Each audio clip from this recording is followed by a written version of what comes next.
Hi, hello, namaste friends. Welcome back to Raman tutorials. ಎಲ್ರೂ ಹೇಗಿದ್ದೀರಾ? Hope so ಎಲ್ಲರೂ ಚೆನ್ನಾಗಿದ್ದೀರಾ ಅಂತ ಭಾವಿಸ್ತಾ ಇವತ್ತಿನ ನಮ್ಮ ತರಗತಿಯನ್ನ ಶುರು ಮಾಡೋಣ. ಸೊ ನೆನ್ನೆ ತರಗತಿಯಲ್ಲಿ ನಾವು the most important our earth ಬಗ್ಗೆ ತಿಳ್ಕೊಂಡಿದ್ವಿ ಅಲ್ವಾ? ನಮ್ಮ ಒಂದು ಭೂಮಿಯ ಬಗ್ಗೆ, ಭೂಮಿಯಲ್ಲಿರ್ತಕ್ಕಂಥ ಸಾಗರ ಸಮುದ್ರಗಳ ಬಗ್ಗೆ, ಅದರ ಕುರಿತಾಗಿ ಸಂಪೂರ್ಣವಾದಂತಹ ವಿಷಯವನ್ನ ತಿಳ್ಕೊಂಡಿದ್ದಾಯ್ತು. ಈಗ ನಾವು ಅದರ ಮುಂದುವರೆದ ಭಾಗವನ್ನ ನೋಡ್ತಾ ಹೋಗೋಣ. 21ನೇ ಪ್ರಶ್ನೆಗೆ ನಾನ್ ನಿಮ್ಗೆ ಸ್ಟಾಪ್ ಮಾಡಿದ್ದೆ ಲಾಸ್ಟ್ ತರಗತಿಯಲ್ಲಿ. 21 ಕ್ವಶನ್ಸ್ ಶುರು ಮಾಡೋಣ. How many major oceans are there ಅಂತ ಇದೆ. ಅಂದ್ರೆ ಎಷ್ಟು ಪ್ರಮುಖ ಮಹಾಸಾಗರಗಳನ್ನ ನಾವು ಪ್ರಪಂಚದಲ್ಲಿ ವೀಕ್ಷಣೆ ಮಾಡಬಹುದು? ಮೇಡಮ್, ಇದು ಬೇಸಿಕ್ ಅಲ್ವಾ ಅಂತಂದ್ರೆ ಹೌದು. ಯೂಶುವಲಿ ಬೇಸಿಕ್ ಕ್ವಶನ್ಸ್ ಗಳೇ ಕೆಲವೊಂದ್ಸಲ ಏನಾಗತ್ತೆ, ನಾವ್ ಅಂದ್ಕೊಂಡಂಗಿರಲ್ಲ. ಎಲ್ಲ ಕಲಿಬೇಕು, ಪ್ರಾಕ್ಟೀಸ್ ಮಾಡ್ಕೊಂಡಾಗ್ಲೇನೆ ಅದ್ರದ್ದು ತಾತ್ಪರ್ಯ ಗೊತ್ತಾಗತ್ತೆ ಅಲ್ವಾ? ಎಸ್. ಹಾಗಾದ್ರೆ ಎಷ್ಟು ಸಾಗರಗಳಿದೆ ಅದನ್ನ ನೋಡೋಣ ಈಗ. ಓಕೆ, ಆಪ್ಷನ್ಸ್ ಗಳೆಲ್ಲ ಇಲ್ಲೇ ಇದೆ. 3, 4, 5 ಹಾಗೆ 6 ಅಂತ ಇದೆ. How many major oceans are there ಅಂತ ಇದೆ. ಎಸ್, ಕಮಾನ್, ಕ್ವಿಕ್ ಆಗಿ ಆನ್ಸರ್ಸ್ ಬರ್ಲಿ.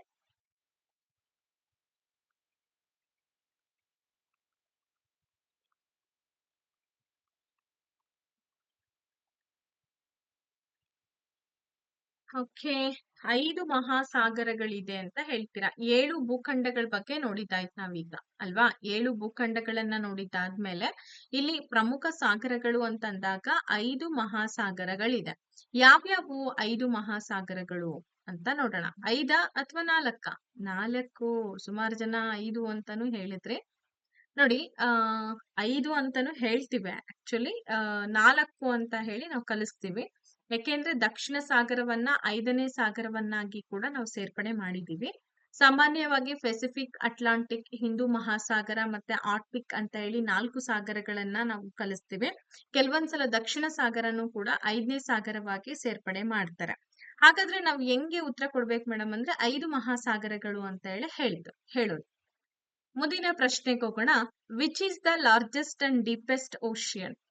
ಅತ್ಯಂತ ದೊಡ್ಡ ಮತ್ತೆ ಆಳವಾದಂತಹ ಸಾಗರ ಯಾವುದು ಅಂತ ಇದೆ. Atlantic ocean, Indian ocean, Pacific ocean and Arctic ocean ಅಂತ ಇದೆ. ಕಮಾನ್, ಕ್ವಿಕ್ ಆಗಿ ಆನ್ಸರ್ ಮಾಡಿ, ಯೋಚನೆ ಮಾಡಿ ಆನ್ಸರ್ ಮಾಡಿ.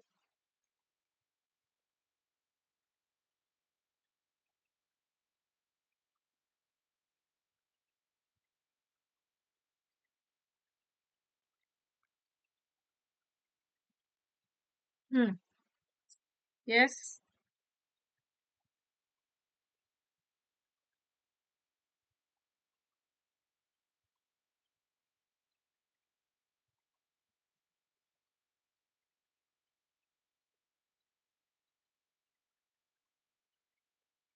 5 ಓಷನ್ಸ್ ಅಂತಾನೆ ಕನ್ಸಿಡರ್ ಮಾಡ್ಬೇಕು. ಯೂಶುವಲಿ ಎಕ್ಸಾಮ್ಸ್ ಗಳಲ್ಲಿ ನಿಮಗೆ ಕೇಳಿದಾಗ ಪೆಸಿಫಿಕ್ ಲಾರ್ಜೆಸ್ಟ್ ಅಂಡ್ ಡೀಪೆಸ್ಟ್ ಅಂತ ಹೇಳಿ ಕೂಡ ಕರಿತೀವಿ. ವೆರಿ ಗುಡ್, ನಿಮ್ಮ ಉತ್ತರ ಸರಿಯಾಗಿದೆ. ಪೆಸಿಫಿಕ್ ಓಷನ್ ಅಂತ ಏನ್ ಹೇಳ್ತಾ ಇದ್ದೀರಾ, ಇದು ಲಾರ್ಜೆಸ್ಟ್ ಕೂಡ ಹೌದು, ಹಾಗೆ ಡೀಪೆಸ್ಟ್ ಒಂದು ಓಷನ್ ಅಂತ ಹೇಳಿ ಗುರುತಿಸ್ತಾ ಇದೀವಿ. ಇದು ಪೆಸಿಫಿಕ್ ಸಾಗರ ಏನಿದೆ, ನಮ್ಮ ಭೂಮಿ ಇದೆ ಅಂತಂದ್ರೆ ಈ ಭೂಮಿಯ ಸುಮಾರು 1/3 ಭಾಗದಷ್ಟು ಕಂಪ್ಲೀಟ್ ಆಗಿ ಇದು ಕ್ಯಾಪ್ಚರ್ ಮಾಡಿರೋದು. The Pacific ocean covers about 1/3 of the earth surface ಅಂತ ಹೇಳಿ ಹೇಳ್ತೇವೆ. ನೆಕ್ಸ್ಟ್ ಕ್ವೆಶನ್ ಬರೋಣ. ಯಾವ ಸಾಗರವು ಎಸ್ ಆಕಾರದಲ್ಲಿ ಕಂಡುಬರುತ್ತೆ? ಹ್ಮ್. ಯಾವ ಸಾಗರ ಎಸ್ ಆಕಾರದಲ್ಲಿ ಕಂಡುಬರುತ್ತೆ? ಹಿಂದೂ ಸಾಗರ, ಅಟ್ಲಾಂಟಿಕ್ ಮಹಾಸಾಗರ, ಪೆಸಿಫಿಕ್ ಸಾಗರ ಹಾಗೆ ಆರ್ಕ್ಟಿಕ್ ಸಾಗರ ಅಂತ ಇದೆ. ಹಾಗಾದ್ರೆ ಎಸ್ ಆಕಾರದಲ್ಲಿ ಕಂಡುಬರ್ತಕ್ಕಂತ ಸಾಗರ ಯಾವ್ದು? ಕ್ವಿಕ್ ಆಗಿ ಯೋಚನೆ ಮಾಡ್ಬಿಟ್ಟು ಆನ್ಸರ್ ಕೊಡಿ.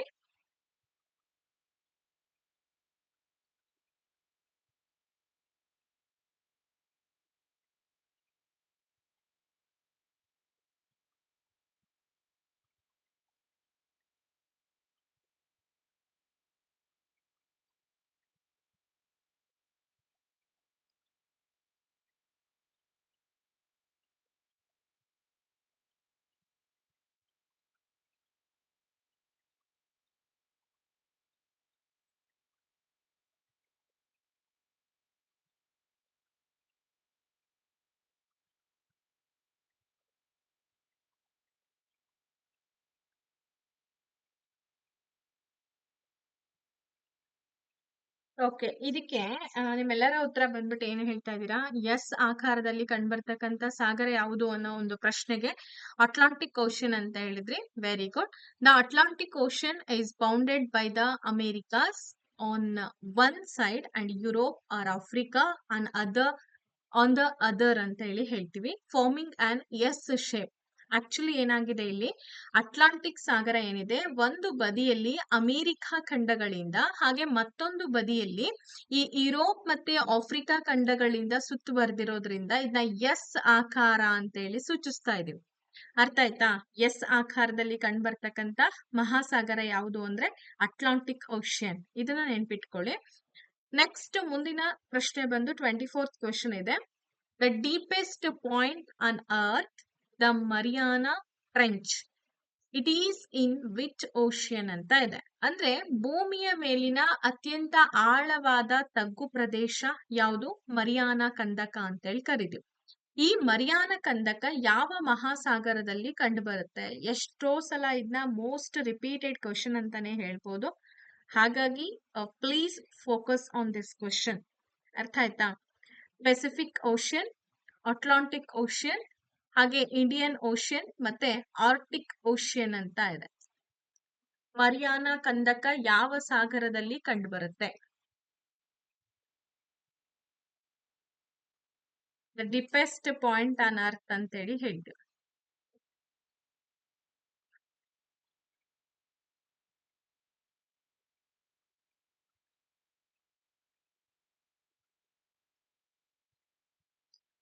ಓಕೆ, ಆಲ್ಮೋಸ್ಟ್ ನಿಮ್ಮೆಲ್ಲರ ಉತ್ತರ ಆಪ್ಷನ್ ನಂಬರ್ 3 ಹಿಂದೂ ಸಾಗರ ಅಂತೇಳಿ ಹೇಳಿದ್ರಿ. ಪೆಸಿಫಿಕ್ ಓಷನ್ ಏನಿದೆ ಸರಿಯಾಗಿದೆ. ಈ ಮರಿಯಾನಾ ಕಂದಕದಲ್ಲಿರ್ತಕ್ಕಂಥ ಚಾಲೆಂಜರ್ ಡೀಪ್ ಭೂಮಿಯ ಸಾಗರಗಳಲ್ಲಿನ ಅತ್ಯಂತ ಆಳವಾದಂತಹ ಬಿಂದು ಅಂತ ಹೇಳಿ ಕರಿತಾ ಇದೀವಿ. The challenger deep in the Mariana trench, it is the deepest noun point in earth's ocean ಅಂತ ಹೇಳಿ ಕರಿತೀವಿ. ಅಂದ್ರೆ ನಮ್ಮ ಈ ಭೂಮಿಯ ಸಾಗರಗಳಲ್ಲಿ ಏನಿದೆ ಅತ್ಯಂತ ಆಳವಾದಂತಹ ಬಿಂದು ಅಂತ ಹೇಳಿ ಚಾಲೆಂಜರ್ ಡೀಪ್ ಅನ್ನ ಕರಿತೀವಿ. ಇದನ್ನ ಕೂಡ ಬಹಳಷ್ಟು ಸಲ ಕೇಳಿದ್ದಾರೆ.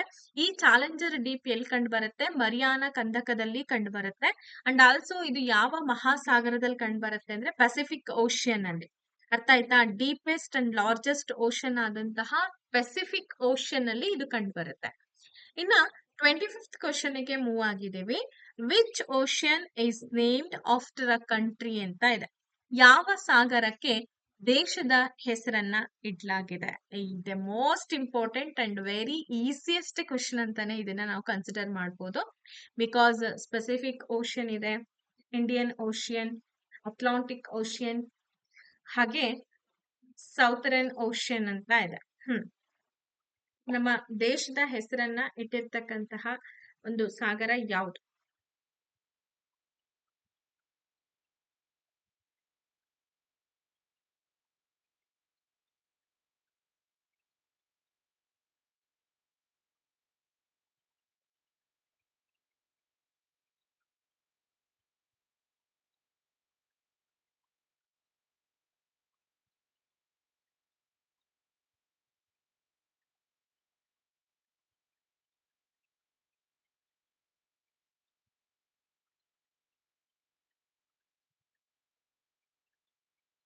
ಓಕೆ, ಇದಕ್ಕೆ ಹಿಂದೂ ಮಹಾಸಾಗರ ಅಂತ ಹೇಳಿ ವೆರಿ ಗುಡ್, ಹೆಸರೇ ಹೇಳ್ತಾ ಇದೆ. It is named after India ಅಲ್ವಾ? ಇದಕ್ಕೆ ನಮ್ಮ ಭಾರತ ದೇಶದ ಹೆಸರನ್ನ ಇಡ್ಲಾಗಿರೋದ್ರಿಂದ. ಅಂಡ್ ನಿಮಗೆ ಗೊತ್ತಿದೆ, ಇಂಡಿಯಾದ ಕೆಳಗಡೆನೆ ಇರ್ತಕ್ಕಂಥದ್ದು ಹಿಂದೂ ಮಹಾಸಾಗರ, ಒಂದು ಅರಬ್ಬಿ ಸಮುದ್ರ ಮತ್ತೆ ಬಂಗಾಳ ಕೊಲ್ಲಿ, ಕೆಳಗಡೆ ಹಿಂದೂ ಮಹಾಸಾಗರ. ಈ ಮೂರು ಸಮುದ್ರಗಳಿಂದ ಆವೃತವಾಗಿರ್ತಕ್ಕಂಥ ಉಪಖಂಡ ಅಂತೇಳಿ ನಮ್ಮ ಭಾರತ ದೇಶವನ್ನ ನಾವು ಕರಿತಾ ಇರೋದು. ಓಕೆ, 26th ಕ್ವೆಶ್ಚನ್ ಬಂದು ಹೀಗಿದೆ. Which is the smallest ocean? ಈಗ ನಾವು ಲಾರ್ಜೆಸ್ಟ್ ಅಂಡ್ ಡೀಪೆಸ್ಟ್ ಎಲ್ಲ ನೋಡಿದ್ದಾಯ್ತು. ದೆನ್ ಈಗ ಚಿಕ್ಕ ಸಾಗರ ಅಂತ ಹೇಳಿ ನಾವು ಯಾವ್ದನ್ನ ಕರಿತಾ ಇದ್ದೀವಿ? ಹಿಂದೂ ಸಾಗರವನ್ನ ಕರಿತೀವ, ಅಥವಾ ಆರ್ಟಿಕ್ ಸಾಗರ, ದಕ್ಷಿಣ ಸಾಗರ ಹಾಗೂ ಅಟ್ಲಾಂಟಿಕ್ ಸಾಗರ ಅಂತ ಇದೆ. ಹಾಗಾದ್ರೆ ಅತ್ಯಂತ ಚಿಕ್ಕ ಸಾಗರ ಅಂತ ಹೇಳಿ ಯಾವ್ದನ್ನ ನಾವು ಗುರುತಿಸ್ತಾ ಇದ್ದೀವಿ? ಕ್ವಿಕ್ ಆಗಿ ಬರ್ಲಿ ಆನ್ಸರ್ಸ್.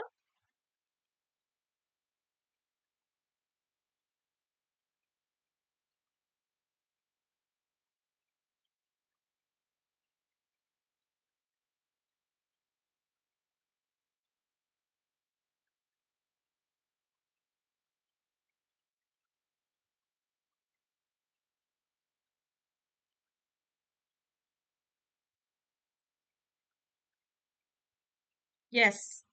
ಓಕೆ. ಇಲ್ಲಿ ಅತ್ಯಂತ ಚಿಕ್ಕ ಸಾಗರ ಅಂತ ಹೇಳಿ ನಾವು ಯಾವ್ದನ್ನ ಕರಿತಾ ಇದೀವಿ? ಆರ್ಟಿಕ್ ಸಾಗರವನ್ನ ಕರಿತಾ ಇದೀವಿ. ಹಾಗಾದ್ರೆ ಇದು ಲೊಕೇಟೆಡ್ ಎಲ್ಲ ಆಗಿರೋದು ಅಂತಂದ್ರೆ it is located around the north pole. It is the smallest and shallowest. ನೋಡಿ, ಸ್ಮಾಲೆಸ್ಟ್ ಕೂಡ ಹೌದು, ತುಂಬಾ ಶಾಲೋಯೆಸ್ಟ್ ಆಗಿರ್ತಕ್ಕಂಥ ಒಂದು ಮೇಜರ್ ಓಷನ್ಸ್ ಅಂತ ಹೇಳಿ ಇದನ್ನ ಕರಿತಾ ಇದೀವಿ. ನಿಮಗೆ ಗೊತ್ತಿದೆ, ಹೀಗೆ ನಮ್ಮ ಭೂಮಿ ಇದೆ ಅಂತಂದಾಗ ಅಲ್ಲಿ ಉತ್ತರ ಧ್ರುವ ಮತ್ತೆ ದಕ್ಷಿಣ ಧ್ರುವ ಅಂತ ಇದೆ. ಈ ಉತ್ತರ ಧ್ರುವದ ಸುತ್ತಲೂ ಕೂಡ ಇದು ಪ್ರಮುಖ ಸಾಗರಗಳಲ್ಲಿ ಬರ್ತಕ್ಕಂಥದ್ದು.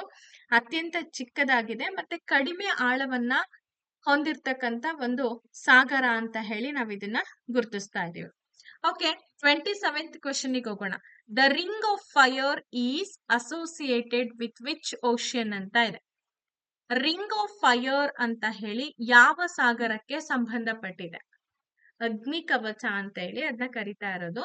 ಈ ಅಗ್ನಿ ಕವಚ ಯಾವ ಸಾಗರಕ್ಕೆ ಸಂಬಂಧಪಟ್ಟಿರುವಂತದ್ದು?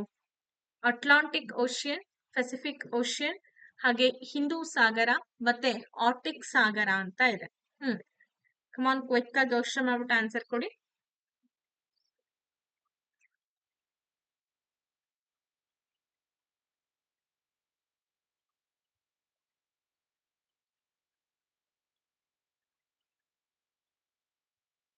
Ring of fire.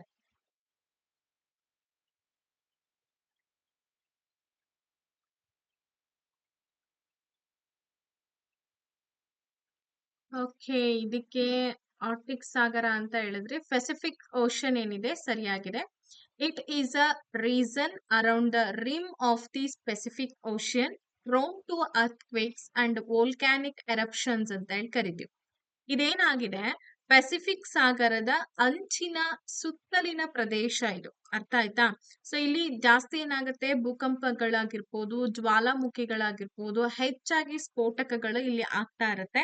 ಯಾಕೆ ಅಂತಂದ್ರೆ ಸರ್ವೇ ಸಾಮಾನ್ಯವಾಗಿ ಏನಾಗ್ತಾ ಇರುತ್ತೆ, ಪೆಸಿಫಿಕ್ ಸಾಗರ ತುಂಬಾ ಡೀಪೆಸ್ಟ್ ಮತ್ತೆ ತುಂಬಾ ಲಾರ್ಜೆಸ್ಟ್ ಒಂದು ಸಮುದ್ರ ಆಗಿರೋದ್ರಿಂದ ಯೂಶುವಲಿ ಈ ಭೂಕಂಪನಗಳು, ಜ್ವಾಲಾಮುಖಿಗಳು, ಆಗಾಗ ಸ್ಫೋಟಕಗಳು ಆಗ್ತಾನೆ ಇರುತ್ತೆ. ಅದು ತುಂಬಾ ಹೆಸರುವಾಸಿ ಆಗಿರ್ತಕ್ಕಂಥದ್ದು ಅಂತ ಹೇಳಿ ಕೂಡ ನಾವ್ ಇದನ್ನ ರೆಕಗ್ನೈಸ್ ಮಾಡ್ತಾ ಇದೀವಿ. ಎಸ್, 28th ಕ್ವೆಶನ್ಗೆ ಹೋಗೋಣ. Which hemisphere is known as the water hemisphere? ಯಾವ ಅರ್ಧಗೋಳವನ್ನ ಜಲಾರ್ಧಗೋಳ ಅಂತ ಹೇಳಿ ನಾವು ಕರಿತಾ ಇದೀವಿ? ನಾವು ನೆನ್ನೆ ತರಗತಿಯಲ್ಲಿ ಏನ್ ಮಾಡಿದ್ವಿ ಅಂತಂದ್ರೆ ಈ ಭೂ ಅರ್ಧಗೋಳ ಅಂತೇಳಿ ಯಾವ್ದನ್ನ ಕರಿತೀವಿ ಅಂತ ರೆಕಗ್ನೈಸ್ ಮಾಡಿದ್ದಾಯ್ತು. ಈಗ ಅರ್ಧಗೋಳ, ಈಗ ನಮ್ಮಲ್ಲಿ ಭೂಮಿ ಹೀಗಿದೆ ಅಂತಂದಾಗ ಸೊ ಇಲ್ಲಿ ನಾವೇನ್ ಮಾಡಿದೀವಿ, ಅನುಕೂಲಕ್ಕೋಸ್ಕರ ಈ ಸಮಭಾಜಕ ವೃತ್ತ ರೇಖೆ ಇದೆ, 0 ಡಿಗ್ರಿ ಇಕ್ವೇಟರ್ ಇದೆ.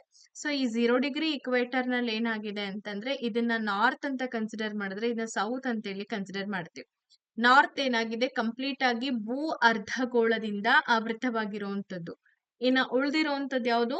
ದಕ್ಷಿಣ ಅರ್ಧಗೋಳ. Very good. ಸೌದರ್ನ್ ಹೆಮಿಸ್ಪಿಯರ್ ಅಂತ ಹೇಳಿ ನಾವ್ ಇದನ್ನ ರೆಕಗ್ನೈಸ್ ಮಾಡ್ತಾ ಇದೀವಿ. It is dominated by oceans. ಹೆಚ್ಚಾಗಿ ಸಾಗರಗಳಿಂದ ಆವೃತವಾಗಿರ್ತಕ್ಕಂಥ ಅದನ್ನ ಜಲಾರ್ಧಗೋಳ ಅಂತ ಹೇಳಿ ದಕ್ಷಿಣ ಗೋಳಾರ್ಧವನ್ನ ಗುರುತಿಸ್ತಾ ಇರೋದು. ಎಸ್, 29th ಕ್ವೆಶನ್ಗೆ ಹೋಗೋಣ. What is the 29th question ಅಂತಂದ್ರೆ ಇಲ್ಲಿದೆ ನೋಡಿ. The boundary between land and ocean is called ಅಂತ ಇದೆ. The boundary between ocean and land is called. ಹಾಗಾದ್ರೆ ಭೂಮಿ ಮತ್ತೆ ಸಾಗರದ ನಡುವಿನ ಗಡಿಯನ್ನ ನಾವ್ ಹೀಗೆ ಕರೆಯಲಾಗತ್ತೆ. ಏನಂತ ಕರೀತಾರೆ? ಐಲ್ಯಾಂಡ್ ಅಂತ ಹೇಳ್ತೀವ ಅಥವಾ ಕರಾವಳಿ ಅಂತ ಕರಿತೀವ?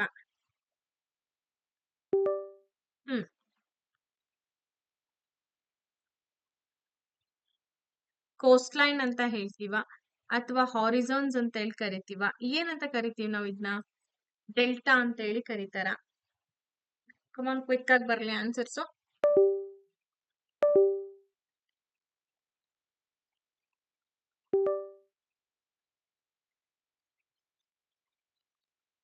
ಭೂಮಿ ಮತ್ತೆ ಸಾಗರದ ನಡುವಿನ ಗಡಿಯನ್ನ ನಾವ್ ಏನಂತ ಹೇಳಿ ಕರೀತಾರೆ?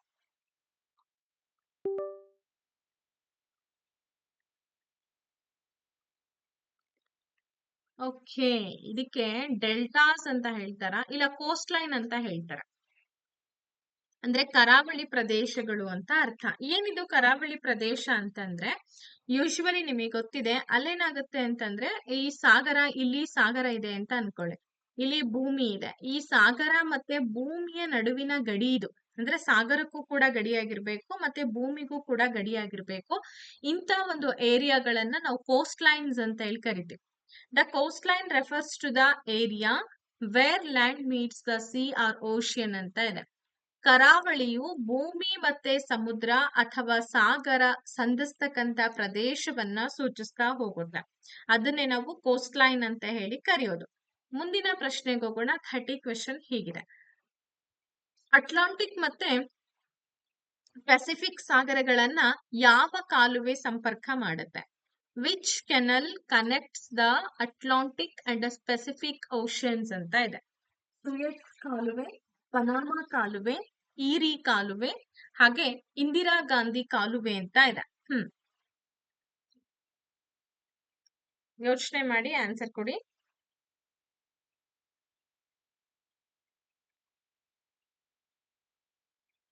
ಅಟ್ಲಾಂಟಿಕ್ ಮತ್ತೆ ಪೆಸಿಫಿಕ್ ಸಾಗರಗಳನ್ನ ಯಾವ ಕಾಲುವೆ ಸಂಪರ್ಕ ಮಾಡುತ್ತೆ? ಯೂಶುವಲಿ ಇದು ಬೇರೆಯವ್ರಿಗೆ ಸ್ವಲ್ಪ ಟಫ್ ಅಂತ ಅನ್ಸುತ್ತೆ, ಯಾಕೆಂದ್ರೆ ಸೈನ್ಸ್ ಬ್ಯಾಕ್ಗ್ರೌಂಡ್, ಮ್ಯಾಥಮೆಟಿಕ್ಸ್ ಬ್ಯಾಕ್ಗ್ರೌಂಡ್ ಅಂತ ಸ್ಟೂಡೆಂಟ್ಸ್ ಇದನ್ನ ಓದಿರಲ್ಲ. ಯೂಶುವಲಿ 10th ವರೆಗೂ ನೀವು ಓದಿದ್ರು ಕೂಡ ನಾಲೆಜ್ ಅನ್ನ ಪಡ್ಕೋಬಹುದು. ಕೆಲವೊಬ್ರಿಗೆ ಅನ್ಸುತ್ತೆ ನಾವ್ಯಾಕೆ ಸೋಷಿಯಲ್ ಸೈನ್ಸ್ ಓದ್ಕೋಬೇಕು ಅಂತ. ಇದು ಸೋಷಿಯಲ್ ಸೈನ್ಸ್ ಅಲ್ಲ, ನಾನು GK ಹೇಳ್ತಾ ಇರೋದು. ಅದನ್ನ ಫಸ್ಟ್ ನೀವು ಕ್ಲಾರಿಫೈ ಮಾಡ್ಕೊಳ್ಳಿ.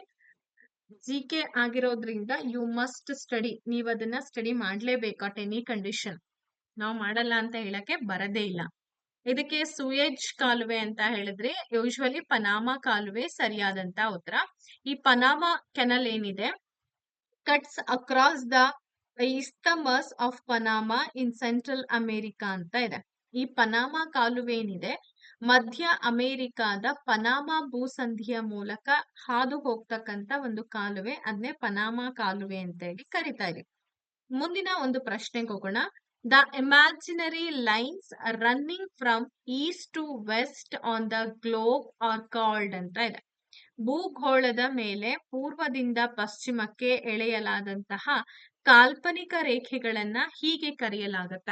ತುಂಬಾ ಸಿಂಪಲ್. ಇದನ್ನ ಏನ್ ಮಾಡಿದೀವಿ, ಪೂರ್ವದಿಂದ ಪಶ್ಚಿಮಕ್ಕೆ ಎಳೆದಿರ್ತಕ್ಕಂಥ ಕಾಲ್ಪನಿಕ ರೇಖೆಗಳು. ಇವುಗಳನ್ನ ನಾವೇನಂತ ಕರಿಬಹುದು? ಲ್ಯಾಂಗಿಟ್ಯೂಡ್ಸ್ ಅಂತ ಕರಿಬಹುದಾ, ಲ್ಯಾಟಿಟ್ಯೂಡ್ಸ್ ಅಂತ ಹೇಳ್ಬೋದಾ, ಆಕ್ಸಿಸ್ ಅಂತ ಹೇಳ್ತೀವ, ಅಥವಾ ಪೋಲ್ಸ್ ಅಂತ ಹೇಳಿ ಕರಿತೀವ? ಕನ್ನಡದಲ್ಲಿ ಹೇಳ್ಬೇಕು ಅಂತಂದ್ರೆ ರೇಖಾಂಶಗಳು, ಅಕ್ಷಾಂಶಗಳು, ಹಾಗೆ ಅಕ್ಷ ಮತ್ತೆ ಧ್ರುವಗಳು ಅಂತ ಇದೆ.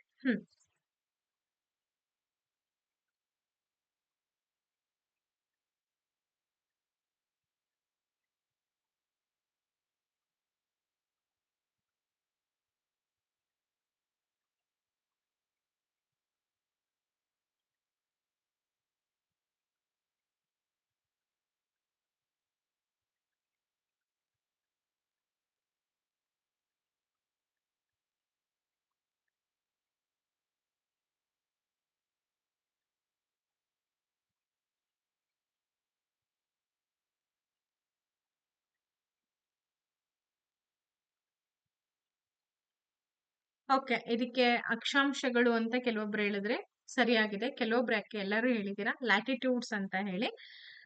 ನಮ್ಮ ಭೂಮಿಯ ಮೇಲೆ ಸ್ಥಳಗಳ ಬಗ್ಗೆ ಮತ್ತೆ ಡಿಸ್ಟೆನ್ಸ್ ಗಳ ಬಗ್ಗೆ ಅಧ್ಯಯನ ಮಾಡೋದಕ್ಕೋಸ್ಕರ ಉತ್ತರ ಅಥವಾ ದಕ್ಷಿಣದ ದೂರವನ್ನ ಅಳತೆ ಮಾಡ್ಲಿಕ್ಕೋಸ್ಕರ ಈ ಸಮಾನಾಂತರ ರೇಖೆಗಳು ಅಂತೇಳಿ ಕರಿತಾ ಇದೀವಿ. ಇವು ಯೂಶುವಲಿ ನ್ಯಾಚುರಲ್ ಆಗಿ ಬಂದಂತದ್ದಲ್ಲ, ನಮ್ಗೆ ಅಳತೆ ಸಿಗ್ಬೇಕು ಅನ್ನೋ ಉದ್ದೇಶಕ್ಕೋಸ್ಕರ, ದೂರದ ಅಳತೆ ಸಿಗ್ಬೇಕು ಅನ್ನೋ ಉದ್ದೇಶಕ್ಕೋಸ್ಕರ ನಾವು ಎಳೆದುಕೊಂಡಿರ್ತಕ್ಕಂಥ ರೇಖೆಗಳಿವೆಲ್ಲ ಲ್ಯಾಟಿಟ್ಯೂಡ್ಸ್ ಅಂತ ಹೇಳಿ ಕರಿತೀವಿ. Latitudes are parallel lines that measure distance north or south of the equator ಅಂತ ಹೇಳ್ತೀವಿ. ಯೂಶುವಲಿ ಏನಾಗುತ್ತೆ ಗೊತ್ತಾ, ಪೂರ್ವದಿಂದ ಪಶ್ಚಿಮಕ್ಕೆ ಎಳೆದ್ರೆ ಅದನ್ನ ಅಕ್ಷಾಂಶಗಳು ಅಂತ ಕರಿತೀವಿ. ಹಾಗೆ ಉತ್ತರದಿಂದ ದಕ್ಷಿಣಕ್ಕೆ ಎಳೆದಂತಹ ಈ ಲಂಬ ರೇಖೆಗಳನ್ನ ನಾವು ರೇಖಾಂಶಗಳು, ಲ್ಯಾಂಗಿಟ್ಯೂಡ್ಸ್ ಅಂತ ಹೇಳಿ ಕರಿತೀವಿ. ಓಕೆ, ಮುಂದಿನ ಪ್ರಶ್ನೆಗೆ ಬರೋಣ. What is the value of the equator? ಸುಮಾರು ಸಲ ನಾನು ಹೇಳಿದೀನಿ ನಿಮ್ಗೆ, ಸಮಭಾಜಕ ವೃತ್ತದ ಮೌಲ್ಯ ಎಷ್ಟು? 90 ಡಿಗ್ರಿ, 180 ಡಿಗ್ರಿ, ಹಾಗೆ 0 ಡಿಗ್ರಿ, 23.5 ಡಿಗ್ರಿ ಅಂತ ಇದೆ. ಸಮಭಾಜಕ ವೃತ್ತದ ಮೌಲ್ಯ ಎಷ್ಟು?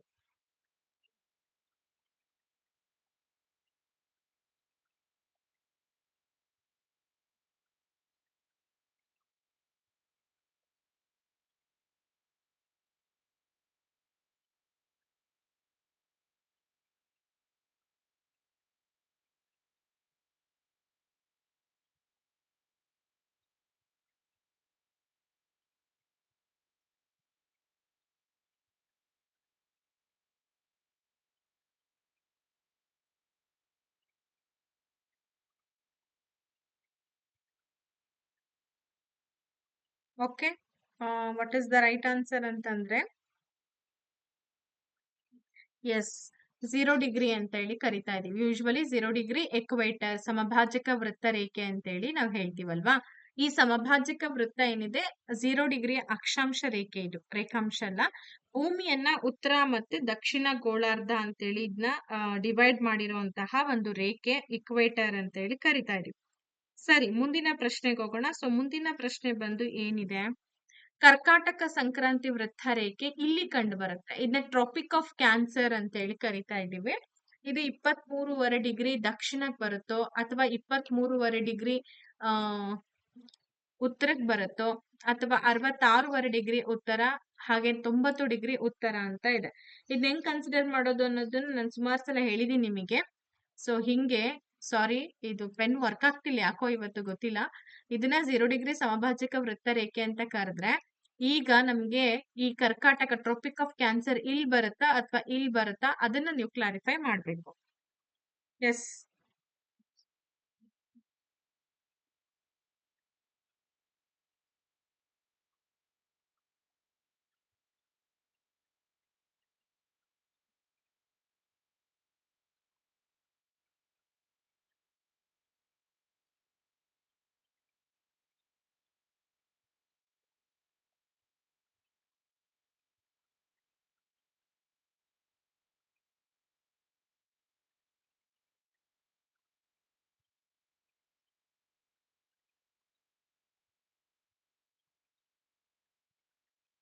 ಓಕೆ, ಸರಿ ಇದೆ.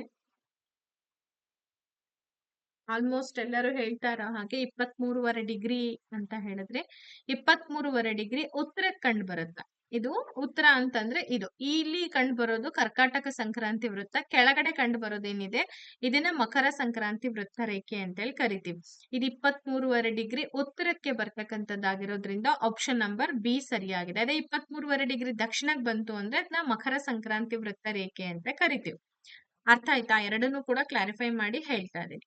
The imaginary lines running from North Pole to South Pole are called. ಉತ್ತರ ಧ್ರುವದಿಂದ ದಕ್ಷಿಣ ಧ್ರುವಕ್ಕೆ ಎಳೆಯಲಾದಂತಹ ಕಾಲ್ಪನಿಕ ರೇಖೆಗಳನ್ನ ನಾವು ಹೀಗೆ ಕರಿತೇವೆ. ಏನಂತ ಕರಿಬಹುದು? ಉತ್ತರ ಧ್ರುವದಿಂದ ದಕ್ಷಿಣ ಧ್ರುವಕ್ಕೆ. ಉತ್ತರ ಧ್ರುವ ಅಂತಂದ್ರೆ ಇದು ಮೇಲ್ಗಡೆ, ಇದಕ್ಕೆ ಉತ್ತರ ಧ್ರುವ ಅಂತಂದ್ರೆ ನಾರ್ತ್ ಪೋಲ್ ಅಂತ ಹೇಳಿ, ದಕ್ಷಿಣ ಧ್ರುವಕ್ಕೆ ನಾವು ಸೌತ್ ಪೋಲ್ ಅಂತ ಹೇಳಿ ಕೂಡ ಕರಿತೀವಿ ಅಲ್ವಾ. ಇದು ಉತ್ತರ ಧ್ರುವ, ಸಾರಿ ಇದು ದಕ್ಷಿಣ ಧ್ರುವ, ಹಾಗೆ ಇದು ಉತ್ತರ ಧ್ರುವ. ಹಾಗಾದ್ರೆ ಇಲ್ಲಿ ಪ್ರಶ್ನೆ ಬಂದೇನಿದೆ, ಉತ್ತರ ಧ್ರುವದಿಂದ ದಕ್ಷಿಣ ಧ್ರುವಕ್ಕೆ ಎಳೆಯಲಾದಂತಹ ಕಾಲ್ಪನಿಕ ರೇಖೆಗಳನ್ನ ಏನಂತ ಕರೀತಾರೆ? ಲ್ಯಾಟಿಟ್ಯೂಡ್ಸ್ ಅಂತ ಕರೀತಾರ, ಲ್ಯಾಂಗಿಟ್ಯೂಡ್ಸ್ ಅಥವಾ ಮೆರಿಡಿಯನ್ಸ್ ಅಂತ ಹೇಳಿ ಕರಿತೀವ, ಎಕ್ವೇಟರ್ ಹಾಗೆ ಹಾರಿಸನ್ಸ್ ಅಂತ ಇದೆ. ಯೋಚನೆ ಮಾಡಿ ಆನ್ಸರ್ಗಳನ್ನ ಕೊಡಿ.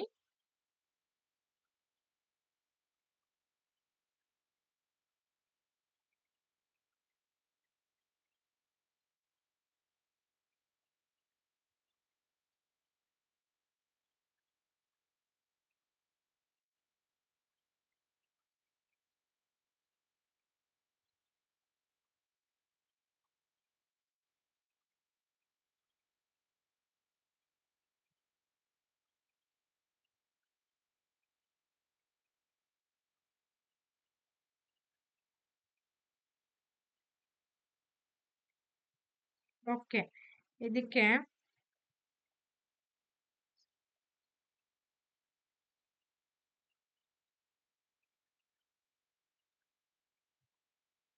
ಎಸ್, ಅಬ್ಸಲ್ಯೂಟ್ಲಿ ನಿಮ್ಮ ಉತ್ತರ ರೇಖಾಂಶಗಳು ಅಂತ ಏನ್ ಹೇಳ್ತಾ ಇದ್ದೀರಾ ಸರಿಯಾಗಿದೆ. ರೇಖಾಂಶಗಳು ಏನಾಗುತ್ತೆ, ಧ್ರುವಗಳಲ್ಲಿ ಛೇದಿಸುತ್ತೆ. ಈ ಉತ್ತರದಿಂದ ದಕ್ಷಿಣಕ್ಕೆ ಛೇದಿಸ್ತಾ ಹೋಗ್ತವೆ. ಇವುಗಳನ್ನ ನಾವು ಏನಂತ ಕರೆದ್ವಿ, ಈ ತರ ಛೇದಿಸೋದು ಅಂದ್ರೆ ಒಂದೇ ಕಡೆ ಬಂದು ಸೇರುವಂತ ರೇಖೆಗಳಿವೆಲ್ಲ. ಹಾಗೆ ಪ್ರೈಮ್ ಮೆರಿಡಿಯನ್ ನ ಪೂರ್ವ ಅಥವಾ ಪಶ್ಚಿಮದ ದೂರವನ್ನ ಕೂಡ ಇವು ಅಳತೆ ಮಾಡುತ್ತೆ. ಹಾಗಾಗಿ ಇವುಗಳನ್ನ ರೇಖಾಂಶಗಳು ಅಂತ ಹೇಳಿ ಕರೆದ್ವಿ. ಯಾವ ರೇಖೆಯನ್ನ 0 ಡಿಗ್ರಿ ರೇಖಾಂಶ ಅಂತ ಹೇಳಿ ಪರಿಗಣಿಸಲಾಗ್ತದೆ? ಇಕ್ವೇಟರ್, ಹಾಗೆ ಪ್ರೈಮ್ ಮೆರಿಡಿಯನ್ ಅಂದ್ರೆ ಗ್ರೀನ್ವಿಚ್ ರೇಖೆ ಅಥವಾ ಪ್ರೈಮ್ ಮೆರಿಡಿಯನ್ ಅಂತಾನೂ ಕೂಡ ಕರಿಬಹುದು. ಅಂತಾರಾಷ್ಟ್ರೀಯ ದಿನಾಂಕ ರೇಖೆ ಇಂಟರ್ನ್ಯಾಷನಲ್ ಡೇಟ್ ಲೈನ್, ಹಾಗೆ ಟ್ರೋಪಿಕ್ ಆಫ್ ಕ್ಯಾಪ್ರಿಕಾರ್ನ್ ಅಂದ್ರೆ ಮಕರ ಸಂಕ್ರಾಂತಿ ವೃತ್ತ ಅಂತ ಇದೆ. ಆಕ್ಚುಲಿ ಈ ಮೂರಲ್ಲೇ ನಿಮ್ಗೆ ಉತ್ತರ ಸಿಕ್ಬಿಡುತ್ತೆ. 0 ಡಿಗ್ರಿ ರೇಖಾಂಶ ಅಂತೇಳಿ ಯಾವ್ದನ್ನ ಪರಿಗಣಿಸ್ತೀವಿ? ಈಗ 0 ಡಿಗ್ರಿ ಅಕ್ಷಾಂಶ ಅಂತೇಳಿ ನಮಗೆ ಗೊತ್ತಾಯ್ತು ಯಾವ್ದು ಅಂತ.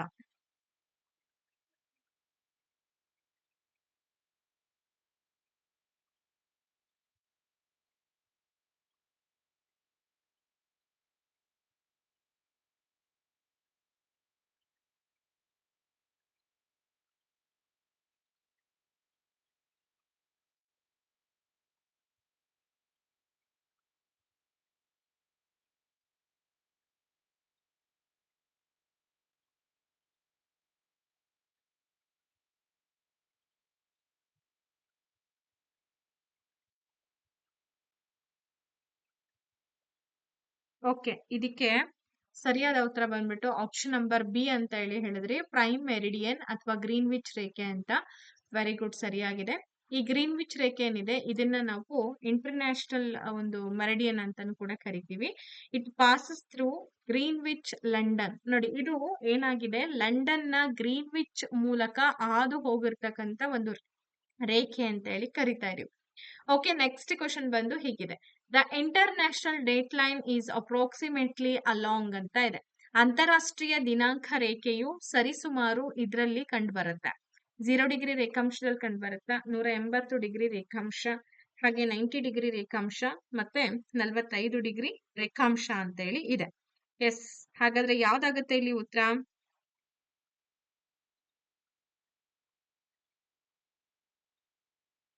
ಯೋಚನೆ ಮಾಡ್ಬಿಟ್ಟು ಆನ್ಸರ್ ಕೊಡಿ. ಅಂತಾರಾಷ್ಟ್ರೀಯ ದಿನಾಂಕ ರೇಖೆ ಇದು ಸರಿಸುಮಾರು ಇದ್ರಲ್ಲಿ ಕಂಡು ಬರುತ್ತೆ. ಈಗ ನಮಗೆ ಗೊತ್ತಿದೆ ಎಷ್ಟು ರೇಖಾಂಶಗಳು ಎಷ್ಟು ಅಕ್ಷಾಂಶಗಳಿದೆ, ಅದರ ಪ್ರಾಮಿನೆಂಟ್ಸ್ ಏನೇನು ಅಂತ ಹೇಳಿ ನಾವೀಗ ಆಲ್ರೆಡಿ ಕಲ್ತಿದ್ದುಂಟು. ಹಾಗಾದ್ರೆ ಅದು 0 ಡಿಗ್ರಿ ಲ್ಯಾಂಗಿಟ್ಯೂಡ್ ನಲ್ಲಿ ಬರುತ್ತಾ ಅಥವಾ ಎಲ್ಲಿ ಬರುತ್ತೆ ಇದು ಅಂತಾರಾಷ್ಟ್ರೀಯ ದಿನಾಂಕ ರೇಖೆ?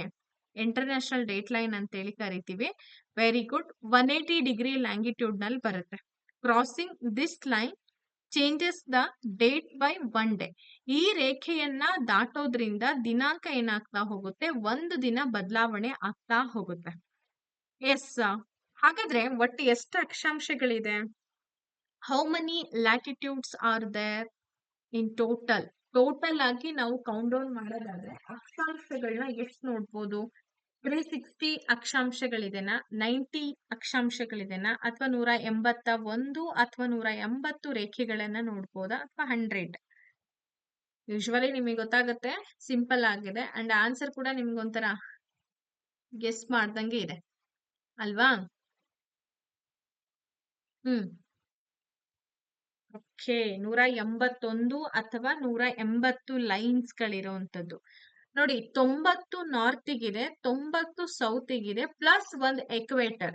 ಇಷ್ಟನ್ನ ನಾವು ಕನ್ಸಿಡರ್ ಮಾಡಿದಾಗ 181 ಲ್ಯಾಟಿಟ್ಯೂಡ್ಸ್ ಅಂತ ಹೇಳಿ ಕರಿತೀವಿ. ಇಫ್ ಪೋಲ್ಸ್ ಆರ್ ಪಾಯಿಂಟ್ಸ್, ನೋಡಿ 90 ಉತ್ತರ 90 ದಕ್ಷಿಣ, ಒಂದು ಸಮಭಾಜಕ, ಒಟ್ಟು 181 ಅಕ್ಷಾಂಶಗಳು ಅಂತ ಹೇಳಿ ನಾವು ಕನ್ಸಿಡರ್ ಅನ್ನ ಮಾಡ್ಬೋದು. ಆಮೇಲೆ ಈಗ ನಿಮಗೆ ಇದು ಸುಮಾರು ಸಲ ಎಕ್ಸಾಮ್ ಅಲ್ಲಿ ಕೇಳಿದ್ದಾರೆ, ಅಂದ್ರೆ ಡಿಫ್ರೆಂಟ್ ಬಿಟ್ವೀನ್ 2 ಲ್ಯಾಟಿಟ್ಯೂಡ್ಸ್ ಡಿಸ್ಟೆನ್ಸ್ ಎಷ್ಟಿದೆ ಅಂತ ಹೇಳಿ. ಈಗ ಲ್ಯಾಟಿಟ್ಯೂಡ್ಸ್ ಅಂದ್ರೆ ಅಡ್ಡಲಾಗಿ ಎಳೆದಿರ್ತಕ್ಕಂಥ ರೇಖೆಗಳು. ಈ ರೇಖೆ ಮತ್ತೆ ಈ ರೇಖೆ ಇವೆರಡರ ನಡುವೆ ಎಷ್ಟು ಡಿಸ್ಟೆನ್ಸ್ ಇದೆ ಅಂತ ಹೇಳಿ ನಾವು ಕನ್ಸಿಡರ್ ಮಾಡ್ಬೋದು. ಸುಮಾರು 111 ಕಿಲೋಮೀಟರ್ ಡಿಸ್ಟೆನ್ಸ್ ಇದೆನಾ, ಅಥವಾ 50 ಕಿಲೋಮೀಟರ್ ಡಿಸ್ಟೆನ್ಸ್ ಇದೆನಾ, 200 ಕಿಲೋಮೀಟರ್ ಇದೆನಾ, ಅಥವಾ 150 ಕಿಲೋಮೀಟರ್ ಡಿಸ್ಟೆನ್ಸ್ ಇದೆನಾ? ಇದು ಅಕ್ಷಾಂಶ, ಹಾಗೆ ಇದು ಕೂಡ ಅಕ್ಷಾಂಶ. ಇವೆರಡರ ನಡುವೆ ಇರ್ತಕ್ಕಂಥ ಡಿಫ್ರೆನ್ಸ್ ಏನಿದೆ? ಡಿಸ್ಟೆನ್ಸ್ ಆಕ್ಚುಲಿ ಡಿಫರೆನ್ಸ್ ಅಲ್ಲ, ಡಿಸ್ಟೆನ್ಸ್ 111 ಕಿಲೋಮೀಟರ್ ಅಂತ ಕೆಲವೊಬ್ರು ಸರಿಯಾಗಿದೆ. ಪ್ರತಿ ಡಿಗ್ರಿ ಈಗ 0 ಡಿಗ್ರಿಯಿಂದ 1 ಡಿಗ್ರಿ ನೋಡಿ, ಇದು 0 ಡಿಗ್ರಿ ಇದೆ ಅಂತಂದ್ರೆ ಇಲ್ಲಿಂದ 1 ಡಿಗ್ರಿ, ಇದಕ್ಕೆ ಎಷ್ಟು ಡಿಫರೆನ್ಸ್ ಬರುತ್ತೆ ಅಥವಾ ಎಷ್ಟು ಡಿಸ್ಟೆನ್ಸ್ ಬರುತ್ತೆ ಅಂದ್ರೆ 111 ಅಂದ್ರೆ 111 ಕಿಲೋಮೀಟರ್ಗಳಷ್ಟು ಇಲ್ಲಿ ಡಿಸ್ಟೆನ್ಸ್ ಅನ್ನ ಬಿಟ್ವೀನ್ ಟೂ ಲೈನ್ಸ್ ನಡುವೆ 111 ಕಿಲೋಮೀಟರ್ ಡಿಸ್ಟೆನ್ಸ್ ಅನ್ನ ಕಾಣ್ಬೋದು. ಓಕೆ, ಹಾಗಾದ್ರೆ ನಾವೆಲ್ಲ ರೇಖಾಂಶಗಳು ಅಂತೇಳಿ ಹೇಳ್ತಾ ಇದೀವಿ. ಈ ರೇಖಾಂಶಗಳು ಇದನ್ನ ಲೆಕ್ಕ ಹಾಕ್ಲಿಕ್ಕೆ ಸಹಾಯ ಮಾಡುತ್ತೆ. ಈಗ ಲ್ಯಾಟಿಟ್ಯೂಡ್ಸ್ ಏನು ಅಂತ ನೋಡಿತಾ ಇತ್ತು. ಲ್ಯಾಂಗಿಟ್ಯೂಡ್ಸ್ ಯಾವ್ದನ್ನ ಕ್ಯಾಲ್ಕುಲೇಟ್ ಮಾಡ್ಲಿಕ್ಕೆ ಹೆಲ್ಪ್ ಆಗತ್ತೆ? ಕ್ಲೈಮೇಟ್, ವಾಯುಗುಣ, ಸಮಯ, ದೂರ ಹಾಗೂ ಮಳೆ ಅಂತ ಇದೆ. ನಾವೇನನ್ನ ಲೆಕ್ಕ ಹಾಕ್ಬೋದು? ಅಲ್ಲಿ ದೂರವನ್ನ ಲೆಕ್ಕ ಹಾಕಿದ್ವಿ ಅಕ್ಷಾಂಶಗಳಲ್ಲಿ. ಈ ರೇಖಾಂಶಗಳಲ್ಲಿ ಏನೆಲ್ಲ ಲೆಕ್ಕ ಹಾಕ್ಬೋದು? ಸೊ ರೇಖಾಂಶಗಳು ಅಂತಂದ್ರೆ ಗೊತ್ತಾಗುತ್ತೆ ನಿಮ್ಗೆ, ಇದು ಪ್ರೈಮ್ ಮೆರಿಡಿಯನ್ ಇದೆ. ಸೊ ಪ್ರೈಮ್ ಮೆರಿಡಿಯನ್ ಈ ರೇಖಾಂಶಗಳೆಲ್ಲ ಏನಾಗುತ್ತೆ, ಪೋಲ್ಸ್ ಅಲ್ಲಿ ಛೇದಿಸ್ತಾ ಹೋಗ್ತಾವೆ. ಪೋಲ್ಸ್ ಅಂತಂದ್ರೆ ಈ ಧ್ರುವೀಯ ಪ್ರದೇಶಗಳು ಅಂತ ಏನ್ ಕರಿತೀವಿ ಅವು. ಇಲ್ಲಿ ಇಷ್ಟು ರೇಖಾಂಶಗಳು ಒಂದೇ ಕಡೆ ಬಂದು ಛೇದಿಸ್ತಾ ಹೋಗುತ್ತೆ ಅಲ್ವಾ? ಅದಕ್ಕೆ ಅಂತ ಸಪರೇಟ್ ಆಗಿ ಅಂತ ಇಲ್ಲ ಈ ರೇಖಾಂಶಗಳು ಅಲ್ವಾ? ಎಸ್. ಹಾಗಾದ್ರೆ ಇದು ಸಮಯ ಅಂತ ಹೇಳಿ ಹೇಳಿದ್ರಿ, ವೆರಿ ಗುಡ್. ಒಂದು ದೇಶದ ಸಮಯ ಅದು ಬಹಳ ಇಂಪಾರ್ಟೆಂಟ್. ಯಾಕೆ ಅಂತಂದ್ರೆ ಇವತ್ತು ಈಗ 12 ಗಂಟೆ ಆಗಿದೆ, 1 ಗಂಟೆ ಆಗಿದೆ, ಸಂಜೆ 5 ಗಂಟೆ ಆಗಿದೆ. ಅಂಡ್ ನಮ್ಮ ಮತ್ತೆ ಬೇರೆ ಬೇರೆ ದೇಶಕ್ಕೆ ಟೈಮ್ ವ್ಯತ್ಯಾಸಗಳು ಕೂಡ ಇದೆ. ನಮ್ಮಲ್ಲಿ ಹಗಲಿದ್ರೆ ಬೇರೆ ದೇಶಗಳಲ್ಲಿ ನೈಟ್ ಇರುತ್ತೆ. ಯಾಕೆ? ವಾಟ್ ಇಸ್ ದ ಡಿಫ್ರೆನ್ಸ್ ಅಂತ ಅಂದಾಗ ಅಲ್ಲಿ ಹಾದೋಗಿರುವಂತಹ ರೇಖಾಂಶದ ಸಮಯ, ಅದನ್ನ ಪ್ರಮಾಣಿತ ವೇಳೆ ಅಂತ ಹೇಳಿ ಕರಿತೀವಿ. ಅರ್ತ್ ರೊಟೇಟ್ಸ್, ನಮ್ಮ ಭೂಮಿ ಸೂರ್ಯನ ಸುತ್ತ ತಿರುಗ್ತಾ ಇರುತ್ತೆ, ನಿಮಗೆ ಗೊತ್ತಿದೆ ಅಲ್ವಾ? ಸೊ ಭೂಮಿ ಗಂಟೆಗೆ ಸುಮಾರು 15 ಡಿಗ್ರಿ ರೇಖಾಂಶದಂತೆ ತಿರುಗ್ತಾ ಇರುತ್ತೆ. ಇದು ಸಮಯವನ್ನ ಲೆಕ್ಕ ಹಾಕ್ಲಿಕ್ಕೆ ನಮ್ಗೆ ಸಹಾಯವನ್ನ ಮಾಡುತ್ತೆ. ಅಂಡ್ ಈ ಸೆಷನ್ ನ ಕೊನೆಯ ಪ್ರಶ್ನೆ ಆಗಿರುತ್ತೆ ಇದು. ಭಾರತದ ಪ್ರಮಾಣಿತ ರೇಖಾಂಶ ಯಾವುದು? IST, ಇಂಡಿಯನ್ ಸ್ಟ್ಯಾಂಡರ್ಡ್ ಮೆರಿಡಿಯನ್ ಯಾವುದು? ಸ್ಟ್ಯಾಂಡರ್ಡ್ ಮೆರಿಡಿಯನ್ ಆಫ್ ಇಂಡಿಯಾ ಅಂತ ಅನ್ಬೋದು, ಅಥವಾ ಇಂಡಿಯನ್ ಸ್ಟ್ಯಾಂಡರ್ಡ್ ಮೆರಿಡಿಯನ್ ಅಂತಾನು ಕೂಡ ಹೇಳ್ಬೋದು. ಯಾವುದು? ಇಂಡಿಯನ್ ಸ್ಟ್ಯಾಂಡರ್ಡ್ ಟೈಮ್ ಅಂತಾನು ಹೇಳ್ಬೋದು. ಪ್ರಮಾಣಿತ ರೇಖಾಂಶ ಯಾವುದು? 82.5 ಡಿಗ್ರಿ ಪೂರ್ವ, 82.5 ಡಿಗ್ರಿ ಪಶ್ಚಿಮ, 90 ಡಿಗ್ರಿ ಪೂರ್ವಕ್ಕೆ, ಹಾಗೆ 0 ಡಿಗ್ರಿ ಅಂತ ಇದೆ.